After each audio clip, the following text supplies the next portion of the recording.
चलते हैं श्रीमद् भागवत महापुराण। प्रसंग चल रहा है महामहिम भगवान कपिल देव जी महाराज सिद्धासन पर विराजमान हैं और मां देहूति जी प्रश्न कर रही हैं। पहला प्रश्न था कि इन दुष्ट इंद्रियों से भोगते हुए मैं बहुत ऊब गई हूं, प्रभु मैं कैसे इनसे निकलूं। कल चर्चा हुई। अब दूसरा प्रश्न किया माता देहूति जी ने, भगवान आपकी समुचित भक्ति का स्वरूप क्या है, संपूर्ण भक्ति का स्वरूप क्या है, और मेरी जैसी अबलाओं के लिए कैसी भक्ति ठीक है। ठीक का तात्पर्य मैं जिसका अनुष्ठान कर सकूं और निर्वाण पद की प्राप्ति कर सकूं, ऐसी भक्ति। हे प्रभु, सुना है कि निर्वाण पद मोक्ष पद तो तत्व ज्ञान से ही होता है, तो लक्ष्य को वेधने वाले बाण के समान जो भगवत प्राप्ति कराए, ऐसे मुझे ज्ञान की आप वृत्ति का श्रवण कराएं कि अगर ऐसी ज्ञान वृत्ति जागृत हो जाए तो जैसे लक्ष्य को वेधने वाला बाण, ऐसे वो निश्चित भगवत प्राप्त हो जाएगा।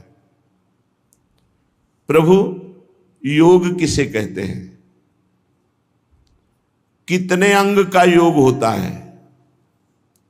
हे हरि, जो मैं प्रश्न कर रही हूं आप कृपा करके मुझे समझाइए। भक्ति का स्वरूप क्या है? मेरी जैसी अबलाओं को कैसी भक्ति का अनुष्ठान निर्वाण पद प्रदान करेगा? निर्वाण पद तत्व ज्ञान से होता है। वो तत्व ज्ञान ऐसा जैसे अमोघ बाण, लक्ष्य का वेद, वो कैसा होता है? कैसी वृत्ति का ज्ञान होता है? योग किसे कहते हैं? योग के अंग कितने होते हैं? आप कृपा करके इस दुर्बोध विषय को सुगमता पूर्वक समझा दीजिए।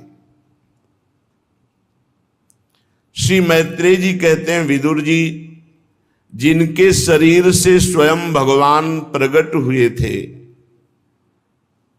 उन अपनी माता का ऐसा प्रश्न सुनकर भगवान कपिल देव जी प्रसन्न मुद्रा में प्रकृति और तत्वों का निरूपण करने वाले शास्त्र का ज्ञान, जिसे सांख्य शास्त्र कहते हैं, उपदेश किया और साथ में ही भक्ति का विस्तार और योग का वर्णन किया। श्री भगवान ने कहा, पूज्य माता जी, जिसका चित्त एकमात्र भगवान में हर समय लगा रहता है, शुद्ध भक्ति का स्वरूप क्या है? अव्यावृत भजनात् देवर्षि नारद जी, अखंड भजन। कैसा भजन? एकमात्र भगवान में गंगा की धारा जैसे समुद्र की तरफ जा रही, तैल धारावत अखंड चिंतन। सबसे पहले प्रश्न का उत्तर, समुचित भक्ति का स्वरूप क्या है? तो देवर्षि नारद जी ने भी यही उत्तर दिया, तदर्पिता अखिलाचारिता तद्विस्मरणेन परम व्याकुलतेति। समस्त कर्म भगवान को समर्पित और आधे क्षण के लिए भी भगवान का विस्मरण हो जाने पर भारी व्याकुलता। अव्यावृत भजनात्, अखंड भजन। भगवान की भक्ति का स्वरूप क्या है? एकमात्र 24 घंटे कार्य शास्त्र सम्मत भगवत समर्पित और अंदर से भगवान का चिंतन, हर समय भगवान का चिंतन। सत्व एवैक मनुष्यो वृत्ति स्वाभाविकी तुया। वो भजन कैसा? स्वाभाविक। जैसे विषयी पुरुष का स्वाभाविक रात दिन विषय चिंतन होता है, लोभी पुरुष का स्वाभाविक रात दिन धन का चिंतन होता है। ऐसे स्वाभाविक भक्ति अनिमित्ता भागवती भक्ति सिद्धेर गरीयसी, कोई निमित्त लेकर नहीं, किसी कार्य की पूर्ति के लिए, सकाम या संकट निवृत्ति के लिए, वो भक्ति की यहां बात नहीं हो रही।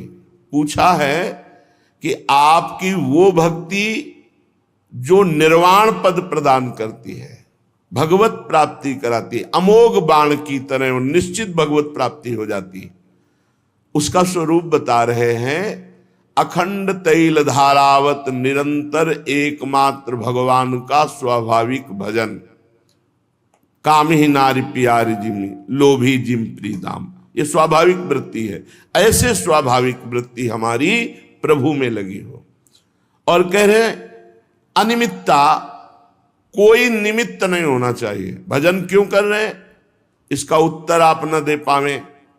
पूछा जाए भजन क्यों कर रहे हैं, अगर आप उत्तर देते हैं कल्याण के लिए तो कल्याण निमित्त हो गया, मोक्ष के लिए तो मोक्ष निमित्त हो गया। भजन के बिना हम जी नहीं सकते। भजन भजन के लिए कर रहे हैं, बस।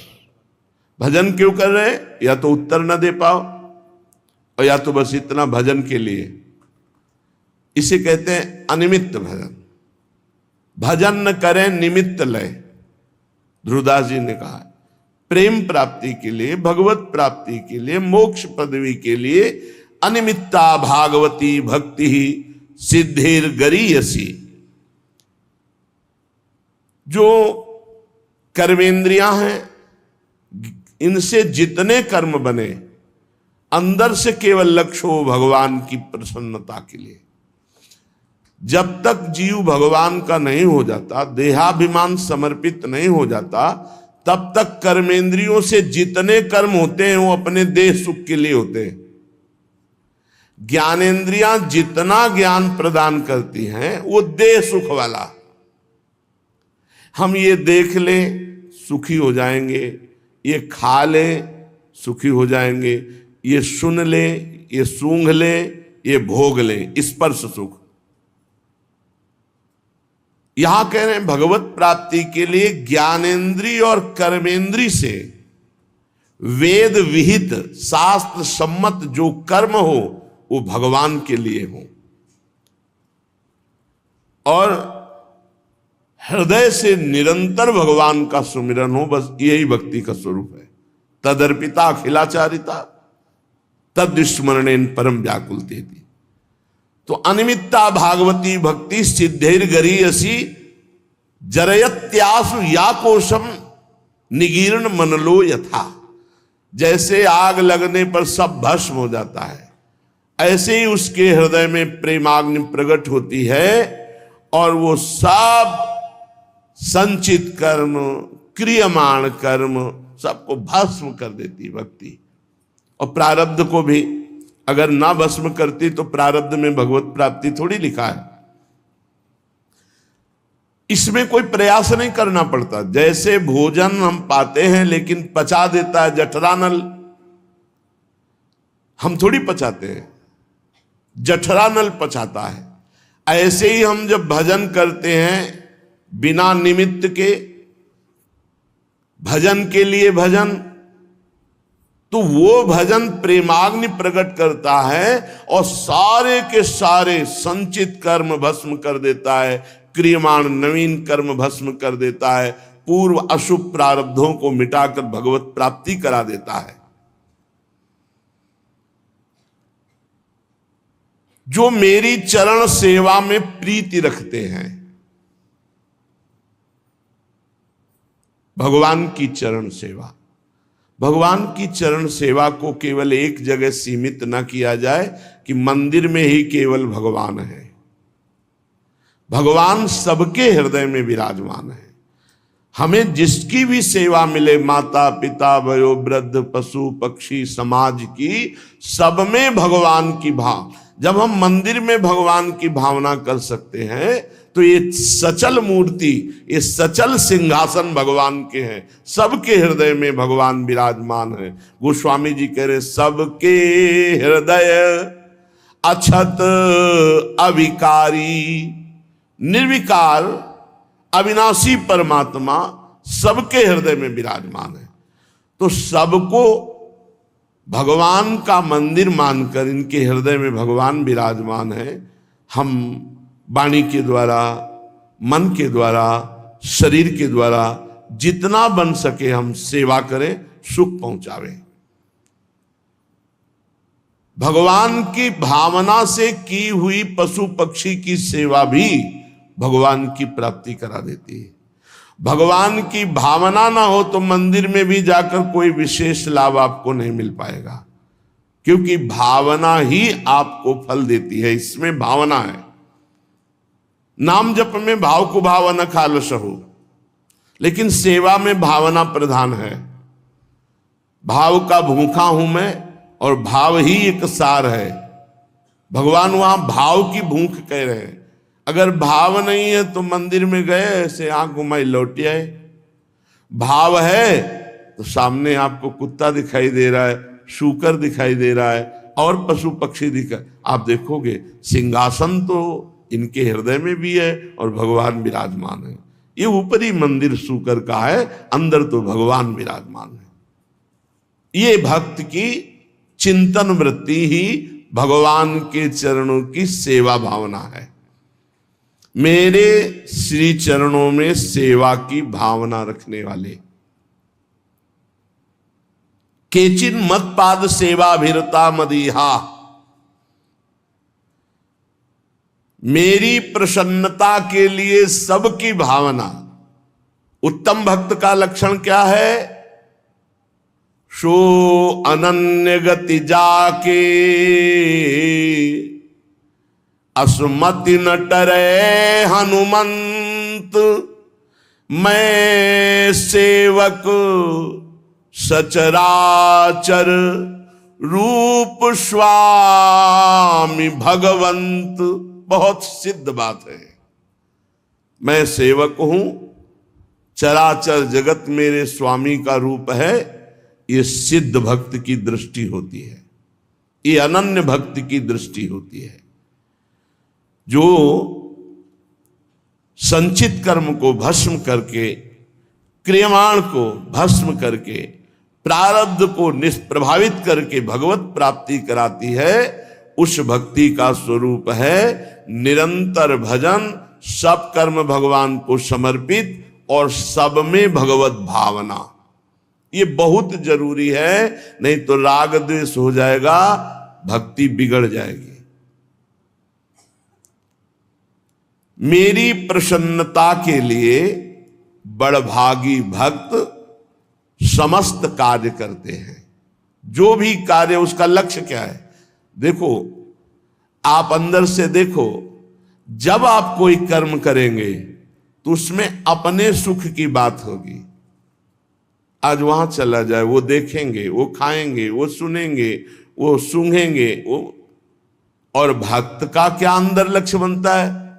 आज वहां चलते हैं, भगवान की प्रसन्नता के लिए सत्संग सुनते हैं, भगवान की प्रसन्नता के लिए परिक्रमा देते हैं, भगवान की प्रसन्नता के लिए हम किसानी कर रहे हैं, भगवान की प्रसन्नता के लिए व्यापार कर। भक्त का जितना कार्य है उसमें मूल होता है भगवान, और अभक्त का जो भगवत विमुख है उसमें मूल होता है मैं देहाभिमानी। मैं देखूंगा, मैं भोगूंगा, मैं चखूंगा, मैं। जो मेरे बड़भागी भक्त हैं वो जितने कार्य करते हैं मेरी प्रसन्नता के लिए करते हैं। और जब वो एक दूसरे से मिलते हैं तो ये न्योन्यतो भागवता प्रसज्य सभाजयन्ते मम पौरुषाणि, वो मेरे विषय की वार्ता करते हैं। तब सुख हरिवंश गुण नाम रसना रटत, और बहुवचन अति दुखदानी। प्रभु की चर्चा के सिवा और कुछ बोलने की इच्छा करोगे तो फंस जाओगे, माया फंसा लेगी। क्या करना है? गीता जी में कहा, बोधयंता परस्परम कथयंति च माम नित्यम तुष्यंति च रमंति च। परस्पर मेरी चर्चा करें और उसी में आनंदित रहे, उसी में तुष्यंति च रमंति च। यहां भगवान कह रहे योन्योन्यवतो परस्पर भागवता प्रसज्य सभाजयन्ते मम पौरुषाणी। चाहे जितने लोग बैठे हों उनके बीच में मेरी ही चर्चा करना, मेरे पराक्रम की, मेरे ईश्वरी की, मेरी कृपालुता की। ऐसे भक्तों के पीछे मोक्ष डोलता है और वो स्वीकार नहीं करते। और हे मां, जो ऐसे भक्त होते हैं उनको मैं कृपा करके अपनी तरफ से दर्शन देता हूं। उन्हें मांगना नहीं पड़ता, हे भगवान मुझे दर्शन दो, नहीं। पश्यन्ति ते में रुचिराण्यं वसन्तः प्रसन्न वक्तारुण लोचनानि रूपाणि दिव्यानि वरप्रदानि। केवल देखते ही नहीं, साकं वाचम स्पृहणीयां वदन्ति। फिर ध्यान से सुनिए, माता देहूति जी ने पूछा भक्ति का स्वरूप क्या है, और ऐसी भक्ति जो अमोघ बाण की तरह लक्ष्य की प्राप्ति करा दे, भगवत प्राप्ति। तो भगवान ने बताया, निरंतर सहज रूप से स्वाभाविकी तू या स्वाभाविक भगवान का भजन ऐसे होने लगे जैसे विषयी पुरुष का स्वाभाविक विषय चिंतन होता है। और निरंतर, और शर्त है अनिमित्ता भागवती भक्ति सिद्धेर गरीयसी।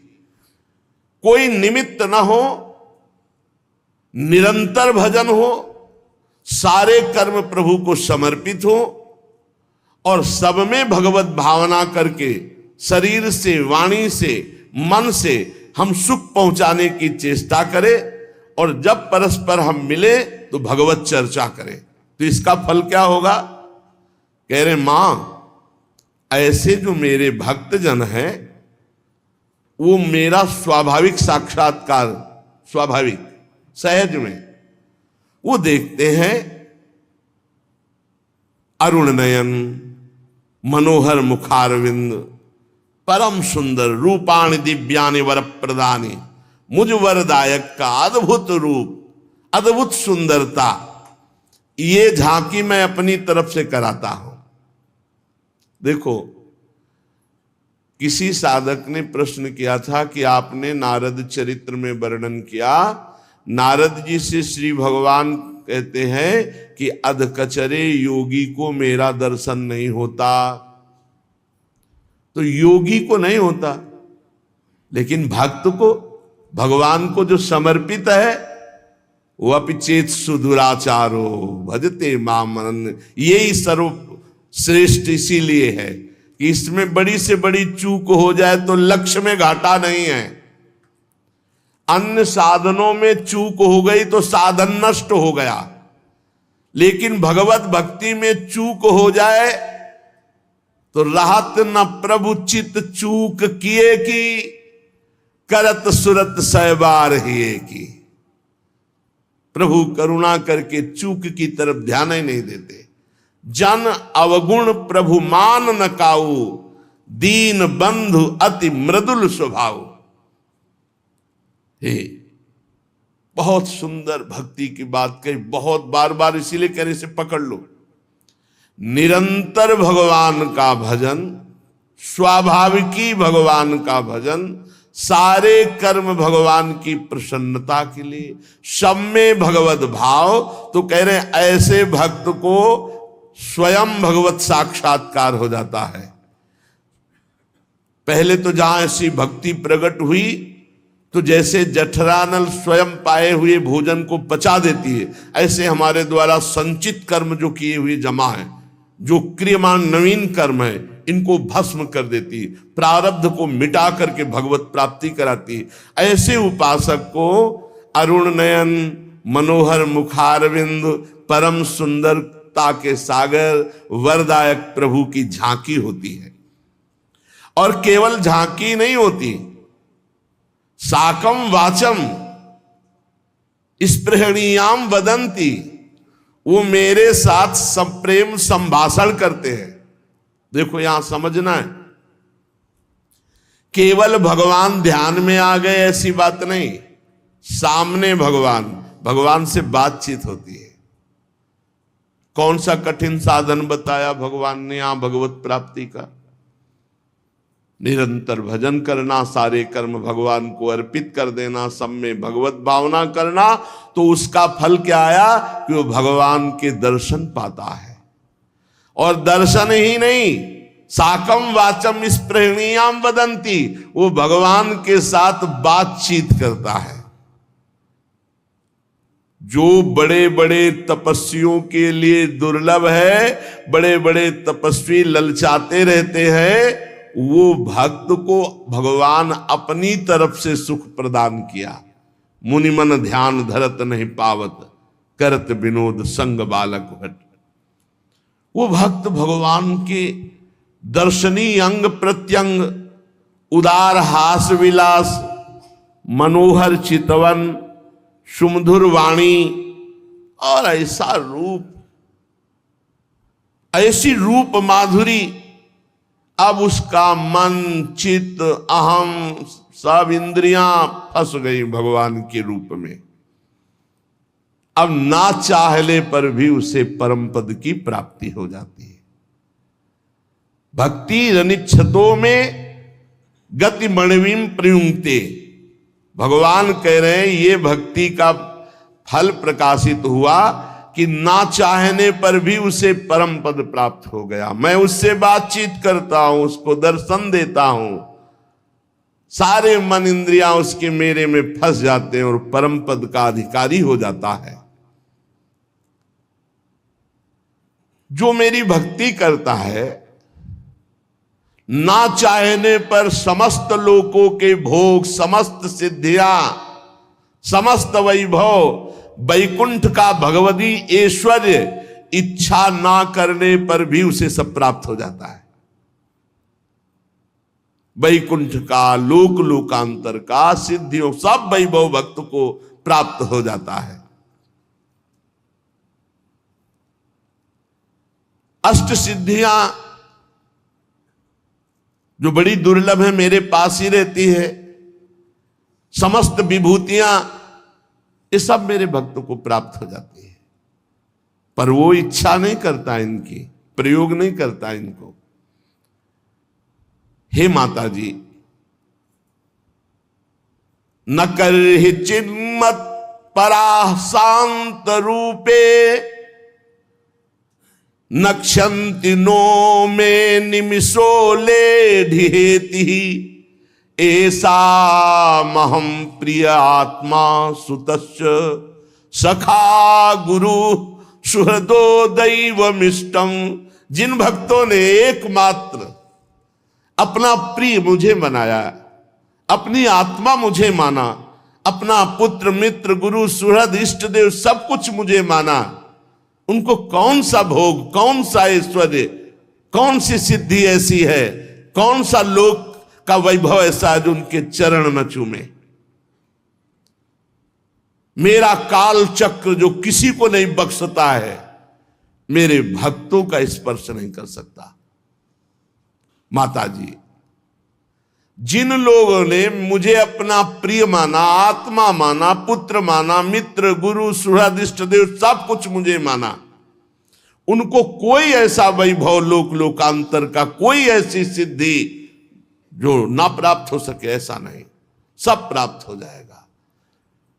और मेरा काल चक्र भी उनका स्पर्श नहीं करता।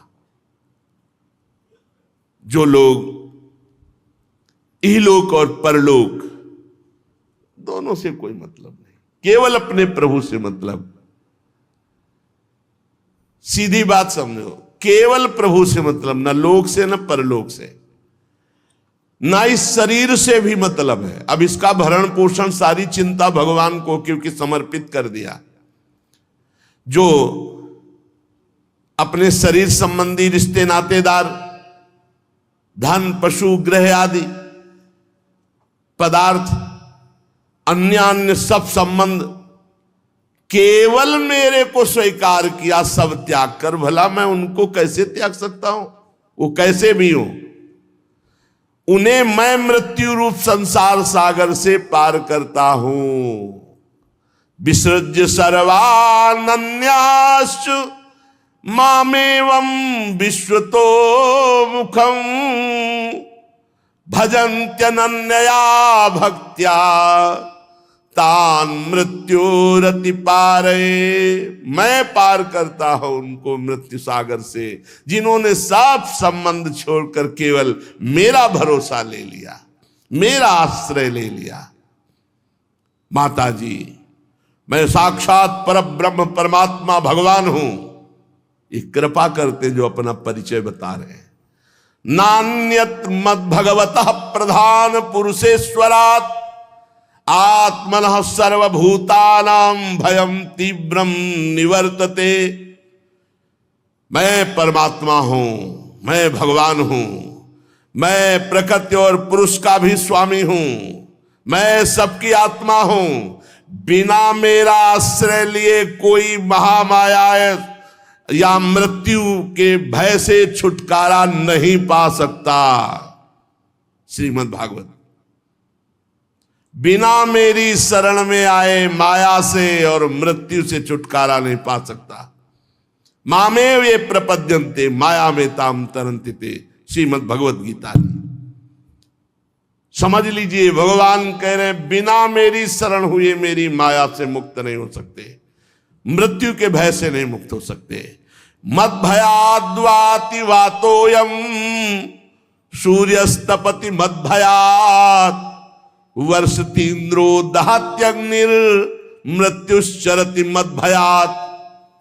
मेरे भय से वायु चलती है, मेरे भय से सूर्य भयभीत होकर तपता है, मेरे भय से इंद्र ठीक ठीक कार्य करता है, वर्षा करता है, मेरे भय से अग्नि जलाती है, मेरे भय से मृत्यु अपने कार्य में प्रवृत्त होती है। मैं सबका स्वामी हूं, एक कृपा करके बता रहे हैं।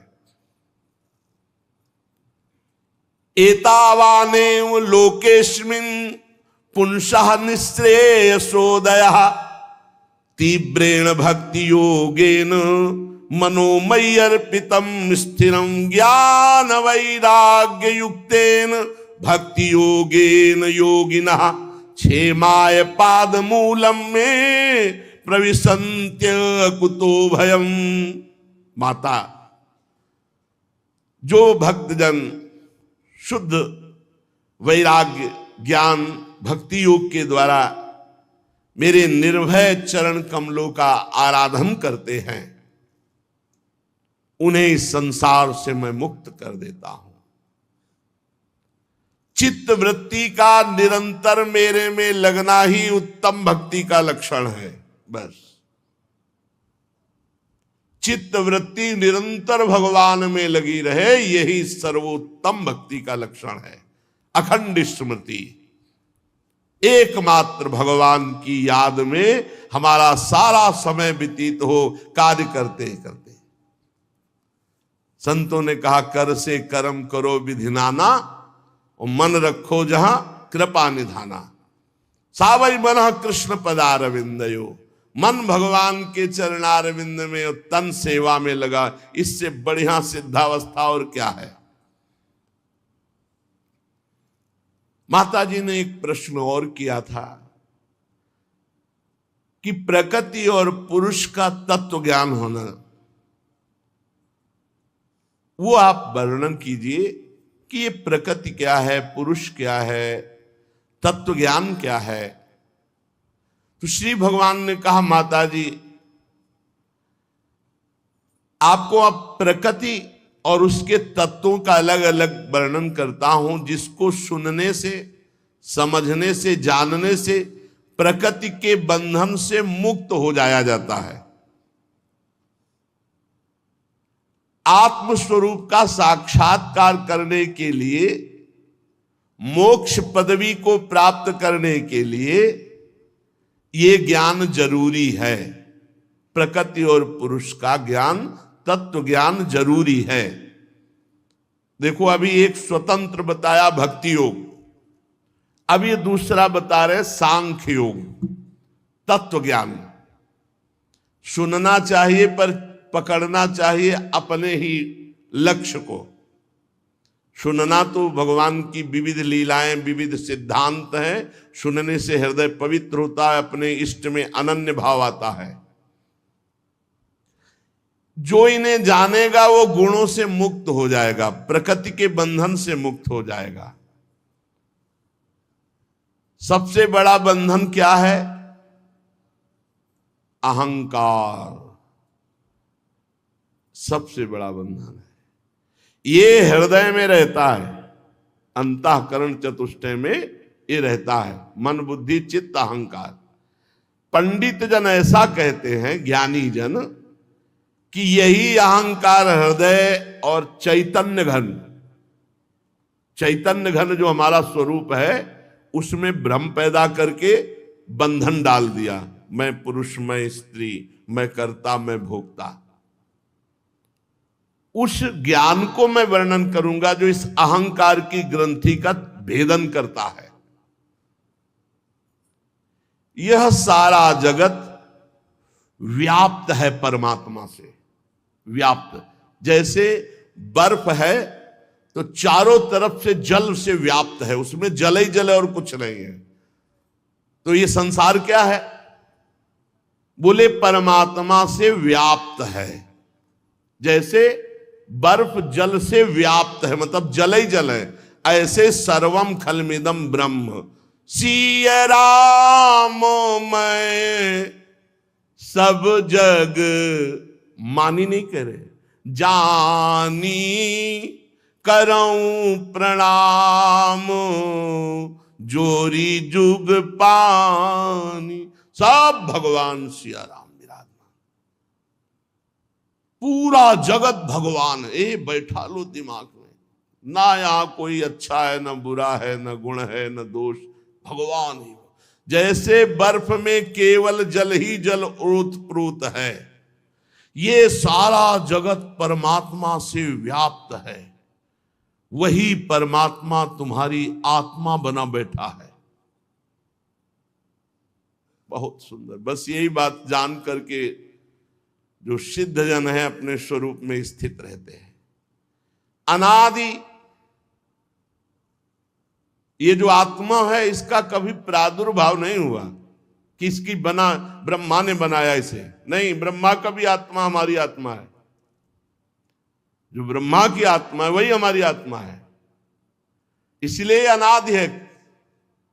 इसे नहीं कहा जाता कि अमुक युग में अमुक समय इसकी रचना हुई इस जड़ प्रकृति की, परमात्मा की नहीं, वो अनादि। और गुण बोले वो निर्गुण है, वो सतोगुण रजोगुण तमोगुण से परे है। इसका अंतःकरण पर प्रभाव पड़ता है गुणों का, सतोगुण रजोगुण तमोगुण का। जितने भी गुण दोष हैं सब अंतःकरण में, स्वरूप में एक भी नहीं। वो निर्गुण है, निर्दोष है, और वो प्रकृति से बहुत परे है। कौन? मैं, जो आत्मा है। बहुत सुंदर प्रसंग है, पर समझ में आ जाए भगवान की कृपा से। जैसे बर्फ में चारों तरफ जल ही जल है, ऐसे संपूर्ण संसार भगवान से व्याप्त है। भगवान ही भगवान, सब कुछ भगवान बने, पूरे के पूरे भगवान बने। वही भगवान हमारी आत्मा है। जो आत्मा है वो अनादि है, निर्गुण है, प्रकृति से परे है, और वही अंतःकरण में उसका पावर स्फुरित हो रहा है, जो अहंकार है। ये उसी शुद्ध अहंकार का प्रतिबिंब समझ लो, उसी का पावर समझ लो। स्वयं प्रकाश आत्मा के प्रकाश से प्रभावित सबकर परम प्रकाशक जोई, उसी से मन बुद्धि चित्त अहम इंद्रियां सब उसी से चैतन्यता प्राप्त कर रही। सर्वव्यापक उस आत्मस्वरूप ने लीला विलास पूर्वक इस त्रिगुणात्मिका माया को स्वेच्छा से स्वीकार कर लिया। ये गलती हो गई, ये गलती प्रारंभ से हो गई। इस माया को स्वीकार, ये त्रिगुणात्मिका माया तीन शरीरों को, कारण शरीर स्वभाव, सूक्ष्म शरीर अंतःकरण चतुष्टय ज्ञानेन्द्रियादि, और ये स्थूल शरीर पंचभूतों का बना हुआ, इसे स्वीकार कर लिया। यही सबसे बड़ी गलती हो गई। अब इसी को मिटाना बड़ा भारी पड़ रहा है, क्योंकि स्वीकृति बहुत जोर की हो चुकी है। रोज सुनते हो, कब आपको लगता है मैं शरीर नहीं हूं? कब आपको लगता है कि मैं भोजन में नहीं पा रहा, प्राण पा रहे हैं? हर समय आप देह भाव में ही बने रहते हैं। कभी स्वरूप में आप आए कि 10-5 मिनट हम सहचरी भाव में हैं, देह भाव भूल गए कि मैं पुरुष हूं, सहचरी भाव में। देख लो, अगर आए होगे तो जीवन धन्य हो गया है। इस पुरुष ने, आत्मस्वरूप ने भ्रम से लीला विलास पूर्वक इस त्रिगुणात्मिका माया को स्वीकार कर ली। ये भारी गलती हो गई। अब जे ही माया को स्वीकार किया तो बस गुणों के अनुरूप होने लगा। सतुगुण आया तो शांत, रजोगुण आया तो भोग वासना, तमोगुण आए तो निद्रा, आलस्य, प्रमाद। जे ही इसने त्रिगुणात्मिका माया को स्वीकार किया तो इसका ज्ञान ढक गया,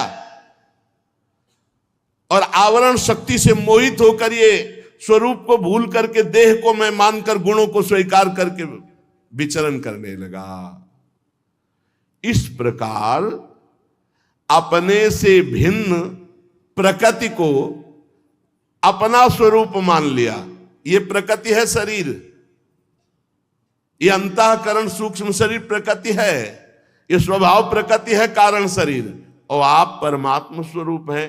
भूल से इसे स्वीकार कर लिया, इससे उसका ज्ञान ढक गया, और अपने को प्रकृति समझ लेने के कारण कर्ता भाव और भोक्ता भाव आ गया। अब जो कर्म करता है भोक्ता उसको बनना ही पड़ेगा। अवश्यमेव भोक्तव्यम कृतम कर्म शुभाशुभम, फंस गया। इस कर्तत्वाभिमान में अकर्ता उस आत्म तत्व को, जो स्वाधीन है, साक्षी है, आनंद स्वरूप है, निर्विकार है, उसे जन्म मृत्यु रूप बंधन परतंत्रता की प्राप्ति हो गई। कार्य रूप शरीर, और जिससे कार्य होता कारण रूप अंतःकरण और इंद्रिया, आरोप कर बैठा कि मैं करता हूं। अब भोगता उसको बनना पड़ेगा, भोगना पड़ेगा। जन्म मृत्यु दुख सुख मान अपमान निंदा, ये सब पंडित जन, इसी को अज्ञान कहते हैं, ज्ञानी जन। यही प्रकृति कारण हो गई जीव को फंसाने की। वास्तव में प्रकृति ने नहीं पकड़ा, वो आत्मा प्रकृतिस्थ हो गया, उसने पकड़ लिया प्रकृति को। अब उस पुरुष को सुख भोगने की इच्छा और दुख से बचने का उपाय, सुख भोगने की इच्छा का पूर्ति का उपाय और दुख से बचने का उपाय सब शुरू हो गए यही करना, और आज तक दुख से बच नहीं पाए और सुख भोग नहीं पाए। किसको मिला सुख? चाहे जितना भोग लो सुख है नहीं, इसलिए मिलेगा है नहीं। सुख मिलेगा जब भोग छोड़ दोगे। तो आपका स्वरूप सुख राशि, चेतन अमल सहज सुख राशि, बहुत बड़ा सवाल है। अब वो ना चाहते हुए भी सुख दुख भोग में फंस गया। बहुत एकाग्रता पूर्वक माता जी सुन रहे हैं, देहूती जी। देहूती जी ने कहा, भगवान भगवान रुको रुको, ये स्थूल सूक्ष्म कार्य, इसका कारण प्रकृति और पुरुष, आप इसका वर्णन कर रहे हैं तो थोड़ा सा और विस्तार से वर्णन कीजिए। भगवान ने कहा, जो त्रिगुणात्मिका अव्यक्त नित्य कार्य कारण रूप निर्विशेष माया है, इसी प्रधान तत्व को प्रकृति कहते हैं। त्रिगुणात्मिका है ये, और अव्यक्त है, दिखाई नहीं देती, और नित्य है, और कार्य कारण रूपा है, निर्विशेष है, इसका कोई वर्णन पूर्ण रूप से नहीं कर सकता। और इसी को प्रधान तत्व कहते हैं, इसी को माया कहते हैं, इसी को प्रकृति कहते हैं। 5 महाभूत गिनते जाना, 5 महाभूत और उनकी 5 तन मात्राएं, शब्द स्पर्श रूप रस गंध, कितने हुए? 10। और 4 अंतःकरण 14 है, और 5 ज्ञानेंद्रियां और 5 कर्मेंद्रियां, कितने हुए? 24। ये 24 तत्वों के समूह को प्रकृति का संपूर्ण कार्य कहते हैं, और इसे तुम अपना मान रहे हो। फिर देख लीजिए, प्रकृति, प्रधान तत्व, माया, एक ही बात है। इसी ने फांसा है। फांसा क्या है? हम इसमें फंस गए। ठीक है, अब प्रकृति का स्वरूप क्या है? तो बोले 5 महाभूत, और इनके 5 महाभूतों के 5 तन मात्राएं, शब्द स्पर्श रूप रस गंध 10, अंतःकरण चतुष्टय, मन बुद्धि चित्त अहंकार, ये सब प्रकृति है 14 है, 5 ज्ञानेंद्रियां और 5 कर्मेंद्रियां 24। इन 24 तत्व को प्रकृति कहते हैं, जिसको आपने अपना मैं मान लिया है। यही बंधन है आपका। यह है प्रकृति माया, और मान रहे हो अपना। चींटी काटेगी तो हम ही को तो लगेगा। यही अज्ञान की धरा। सच्ची मानो, जिनको ब्रह्मबोध हो गया, शरीर बिल्कुल ऐसे जैसे पुराने कपड़े से आपका कोई लगाव नहीं रहता, ऐसे उनको शरीर से कोई लगाव नहीं रहता। फंस गए परमात्म स्वरूप इन 24 तत्वों में फंस गए। 5 महाभूत, 5 तन्मात्रा, सुनना, देखना, खाना, पीना, सूंघना, भोगना, अंतःकरण, 10 इंद्रियां, ये 24 तत्वों में परमात्म तत्व ने अपनी मैं मेरी की अनुभूति कर ली। बस यही सबसे खतरनाक हो गया। पृथ्वी जल तेज वायु आकाश, ये 5 महाभूत हैं। अब 24 की व्याख्या कर रहे हैं। पृथ्वी जल तेज वायु आकाश, ये 5 महाभूत हैं, जिससे शरीर बना है। तुम नहीं हो शरीर। 5 भूत, एक भूत लग जाए तो परेशान हो जाते हैं। 5 भूत नहीं, महाभूत हैं। यही तो परेशान किए हैं, अनंत जन्मों से भटक रहे हैं। इन्हीं 5 भूतों में फंस गए भाई, बहुत बुरी तरह फंस गए। 5 भूतों से रचित है ये देह, और देह को हम मान लिया मैं, और बस दुर्गति शुरू हो गई। पृथ्वी जल तेज वायु आकाश, इन 5 से बना हुआ ये ढांचा है। बनाने वाला बहुत बड़ा जादूगर है। सबकी आंख नाक कान ऐसे बने, सब अलग पहचाने जाते हो। कितने लोग हैं? अरे भारत ही में 135 करोड़ लोग हैं। करोड़, 135 करोड़। 2-4-500 बैठे होंगे तो जगह कम पड़ जाती है। फिर अन्य देश हैं, और सब अलग अलग पहचाने जाते हैं। सबके फिंगरप्रिंट अलग है। ये कितना जादूगर है। सबके फिंगर, सबकी पहचान अलग। बड़ा विचित्र भगवान का खेल है, बड़ा विचित्र खेल। पृथ्वी जल तेज वायु आकाश का ये ढांचा है, तो ढांचे को ढांचा ना मानकर मैं मान लिया। और इसके जो तन्मात्राएं हैं वो गंध रस रूप स्पर्श शब्द, इनमें फंस गए। सुनना, देखना, भोगना, सूंघना, और ये श्रोतेंद्री, त्वगेंद्री, चक्षुरेंद्री, रसनाएंद्री, नासिका इंद्री, वाक इंद्री, प्राण इंद्री, पाद इंद्री, उपस्थ इंद्री, पायु इंद्री, 10 इंद्रियां, 5 ज्ञान इंद्रियां, 5 कर्म इंद्रियां, मन बुद्धि चित्त और अहंकार, अंतःकरण चतुष्टय। मन का काम संकल्प विकल्प, बुद्धि का काम निश्चय, चित्त का चिंतन करना, चिंता करना, और क्रिया का स्वीकार करना, भोक्ता कर्ता भाव या अभिमान। बस इतना ही प्रपंच है, इसी में फंस गए। पंच महाभूत, पंच तन्मात्राएं, पंच ज्ञानेन्द्रियां, पंच कर्मेंद्रियां, अंतःकरण, चतुष्टय, 24 ये माया के हैं, प्रकृति के, और इसी को स्वीकार कर लिया, इसी माया में फंस गए। तत्वज्ञानी पुरुषों ने ब्रह्म के सन्निवेश स्थान इन 24 तत्वों को बता दिया कि इसी तत्व में जो फंस गया अब मुक्त होना बड़ा कठिन है। भगवान ही मुक्त कर सकते हैं, इसलिए भगवान की शरण में जाए, चाहे गुरु भगवान को, चाहे भगवान को बिना इनकी शरण से, चाहे शिव बिरंच सम होई, गुरु बिनु भवनिधि तरह न कोई। अब ये 25वां तत्व स्वयं है जो फंस गया इसी में। 24 तत्व ये और 25वां स्वयं जो इसको स्वीकार कर लिया। महाराज इनसे भिन्न एक तत्व है काल, जो ईश्वर की संहार कारिणी शक्ति है, जो इन 24 में फंस गया तो 25वां को भुगताने के लिए काल है, समय, वो भुगताता रहता है। कोई किसी को दंड नहीं देता, कोई किसी को दुख नहीं देता, ये काल उसको दंड देता है, और काल दंड देता है उसके कर्म के अनुसार। इसलिए होश में कर्म करो, नहीं तो काल भगवान एक एक सेकंड के कर्म को लिखे हुए आपको भोगना पड़ेगा। महाभारत में एक प्रसंग आता है, गौतमी नाम की एक महान तपस्वी देवी जंगल में घोर तपस्या परायण थी। उनके एक ही पुत्र था जिसे काले सर्प ने डस लिया। तो कुछ कोल की रात जंगल के वासी पुत्र के शव को लेके आए और कहा हमने देखा काले सर्प ने डसा, और तत्काल मर गया।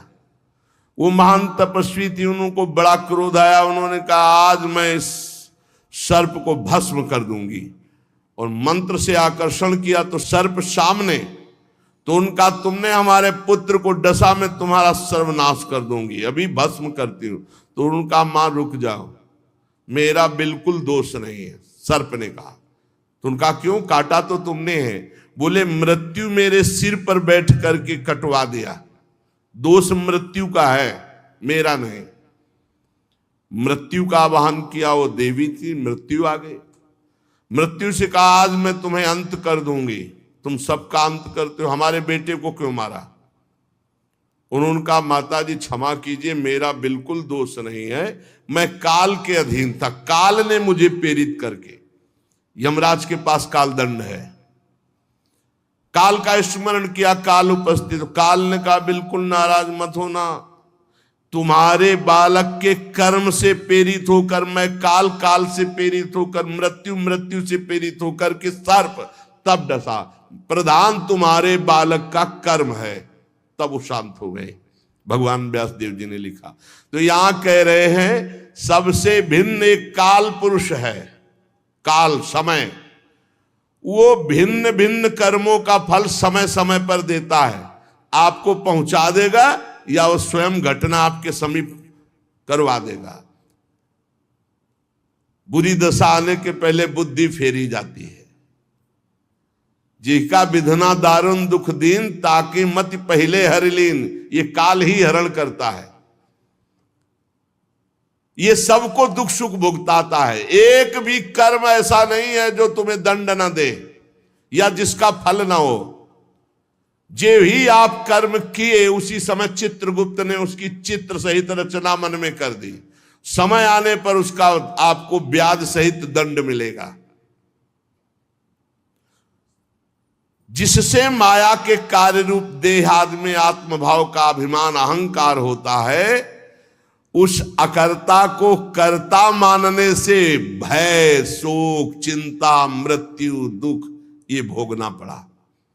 उस अकर्ता को केवल कर्ता मान लेने से दुख भोगना पड़ा। हे मनुपुत्री, भगवान कपिल देव जी कह रहे हैं। अब जब उपदेश कर रहे हैं तो हे मनुपुत्री, जिसकी प्रेरणा से गुणों की साम्यावस्था रूप निर्विशेष प्रकृति में गति उत्पन्न होती है, वह परम पुरुष काल है। वो सर्वसमर्थ है, जो अपने ज्ञान के द्वारा प्राणियों के अंदर और बाहर हर कर्म को जानता है, और वही दंड देता है। 25वां तत्व काल। परम पुरुष परमात्मा ने अदृष्टवश क्षोभ को प्राप्त हुई संपूर्ण जीवों की उत्पत्ति स्थान अपनी माया में ये चित्त शक्ति, इच्छा शक्ति, उसी से संपूर्ण ब्रह्मांड प्रकट हुआ है। माया में है, सत्य एकमात्र भगवान है। पीछे आपने विराट भगवान का स्वरूप सुना कि भगवान के किन किन अंगों से कैसे कैसे संपूर्ण संसार की लोक लोकांतर की रचना होती, प्रकट होते। भगवान कपिल देव जी महाराज माता देवती को उसी विराट स्वरूप का परिचय बताते हैं, जो आप सुन चुके हैं। भगवान ने कहा, ज्ञान और भक्ति वैराग्य से चित्त की एकाग्रता के द्वारा जब हम अपने क्षेत्रज्ञ को जान जाते हैं, आत्मस्वरूप को जान जाते हैं, तो ये सब माया में जगत खत्म हो जाता है। एकमात्र भगवान की अनुभूति होती है।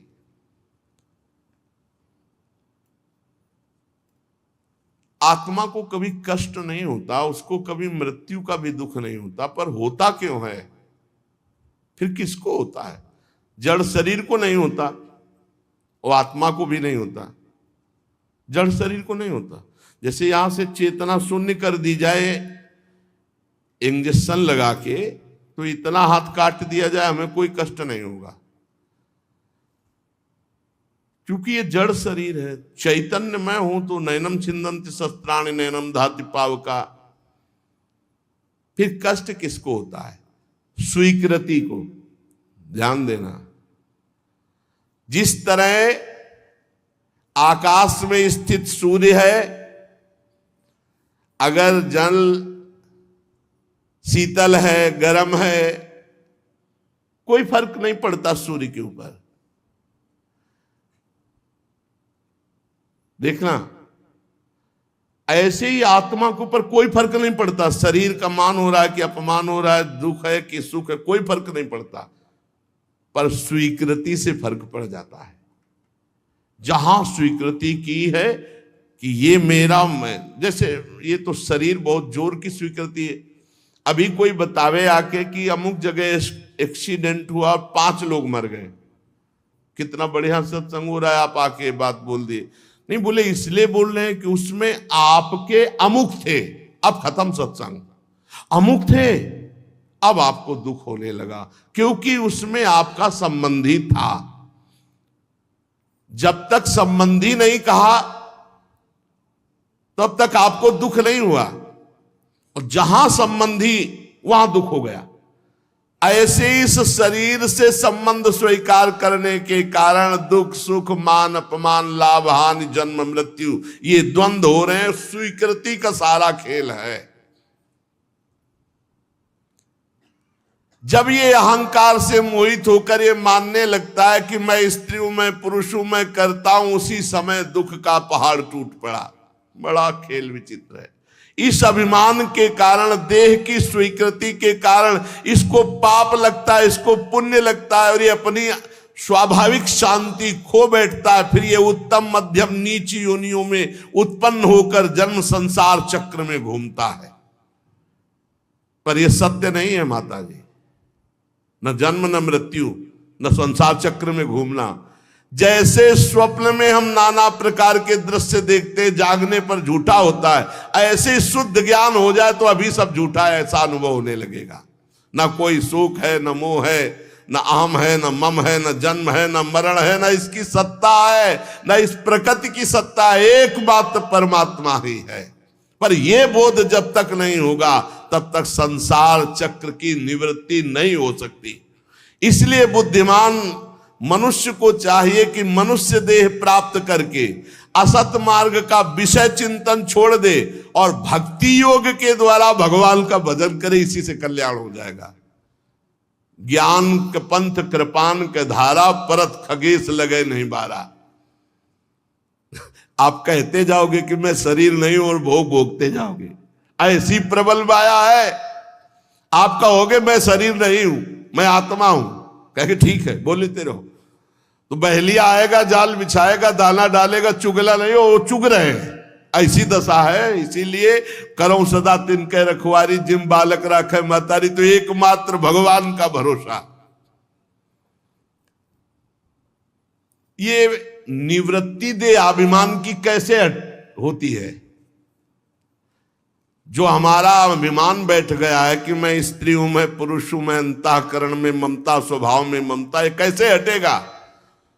तो बोले श्रद्धा पूर्वक बार बार चित्त को अभ्यास के द्वारा भगवान में लगाओ, बार बार एकाग्र करो, बार बार इसे प्रभु में लगाओ। जब ना लगे तब रो। प्रभु के लिए रोते हुए बहुत कम हो, अपने लिए तो इतने मोटे मोटे बढ़िया आंसू गिराते हैं कि लालच लगता है कि अगर ये प्रभु के लिए रोए तो जन्म जन्मांतर का ये जो जन्म मरण चक्र है ये मिट जाए। प्रभु के लिए रो, प्रभु मेरा मन आप में नहीं लग रहा है इसलिए कृपा करो मेरा भजन बन जाए। कभी जलन पैदा हो भजन करने के लिए, तो बड़ी विचित्र बात है। किसी भाग्यवान के हृदय में भगवान की भक्ति की जलन होती। अगर झूठे भी करोगे तो भगवान साचा बना देंगे। झूठी भक्ति करे, जो कोई भक्ति करे कपट से उसको भी अपनाऊं, साम दाम और दंड भेद से सीधे रास्ते लाऊं, नकली से बनाऊं असली, भगत मेरे मुकुटमणि। ये बात पकड़ो। बार बार चित्त माने मन, बार बार मन जो संसार में जा रहा है उसे हटा हटा करके भगवान के नाम में लगाओ। यदि सच्चा भाव रखते हो कि मेरा भजन बनने लगे तो भगवान सहायता कर देंगे। पहला सूत्र, बार बार मन जहां जाए वहां से हटा के भगवान के नाम में लगाओ। हम इस बात पर बहुत सावधान रहते हैं। भगवत कृपा से, गुरु कृपा से बचपन से इसी बात का अभ्यास हुआ है कि एक ही लक्ष्य दृढ़ हो गया कि अब हमें भगवत विस्मरण नहीं होना। तो खोपड़ी की नसों में आप ऐसा समझ लो कि रचना हो गई है, उतने ही है, बस दौड़े उतनी रह गई है। चाहे खा रहे हो, चाहे पी रहे हो, हंस रहे हो, खेल रहे हो, बात कर रहे हो, वो दिमाग का ही उतना रह गया है, ऐसा समझ लो। जहां हमें लगा कि यहां भजन छूटेगा का वहां खड़े होकर जरूर अभ्यास किया है। भजन छोड़ने के लिए कोई भी परिस्थिति ऐसी ना हो जिसमें कि अब भजन छूट जाएगा। स्वस्थ हैं, अस्वस्थ हैं, भूखे हैं या छके हैं, समाज में है या एकांत में, शोरगुल में है या शांत में, हमारा भजन न छूटे। साधक को यह बात पकड़नी चाहिए। भगवान कह रहे हैं इस देहाभिमान से कैसे छूटोगे जो फंस गया 24 तत्व रूप प्रकृति में परमात्मांश। तो बोले चित्त मन जहां जहां जाए वहां से हटा हटा कर बार बार अपने भगवान नाम में लगाओ, लक्ष्य में लगाओ, मंत्र में लगाओ, नाम में, मंत्र में। पहली बात, जहां जहां मन जाए वहां से हटा करके नाम में, मंत्र में, प्रभु में लगाओ। दूसरी बात, मेरी कथा एकाग्रता पूर्वक श्रवण करने से ये देहाभिमान नष्ट होने के उपाय भगवान स्वयं बता रहे हैं। भगवान कह रहे यमादिभिर योग पथ्यई रभ्यसन श्रद्धयान्विता मई भावेन सत्येन मत कथा श्रवणेन च। भगवान कह रहे इसलिए देहाभिमान नष्ट हो जाएगा। ये बातें स्वीकार कर लो। पहला है जहां जहां मन जाए वहां से अभ्यास करके भगवान में लगाओ। दूसरा है जब भगवान की कथा सुनने तो पूरी एकाग्रता से सुनो। देहाभिमान नष्ट करने का क्या उपाय भगवान बता रहे? पहला बता रहे जहां जहां मन जाए, जिस वस्तु व्यक्ति स्थान वहां से हटा के बार बार नाम में लगाओ। और दूसरा, भगवान की कथा एकाग्रता पूर्वक सुनो। कि अगर तुमसे दोबारा किसी से सुनवाया जाए तो कम से कम 1.5 घंटा की कथा 15 मिनट तो सुनाई दो कि आज ये सुना। जब हम कथा सुन रहे हैं तो पूरी चर्चा में हमें 15 मिनट की बातें तो याद होनी चाहिए। 1.5 घंटा कथा सुना कि प्रकृति किसे कहते हैं, माया किसे कहते हैं? बोले 24 तत्वों को। 24 तत्व कौन कौन से हैं? बोले पंच महाभूत, पंच तन्मात्मा, 5 ज्ञानेन्द्रीय, 5 कर्मेंद्रीय और अंतःकरण चतुष्ट है 24। तो जीव फंसा किससे? इसी को स्वीकार करके फंसा है। फंसने का स्वरूप क्या है? कर्ता और भोक्ता भाव। मुक्त होने का स्वरूप क्या है? बोले भगवान का नंबर एक, जहां जहां मन जाए वहां से हटा करके नाम रूप भगवान में लगाओ, मंत्र में लगाओ। दूसरा, कथा एकाग्रता पूर्वक सुनो। ये जो कथा सुन रहे बहुत बड़ा लाभ है।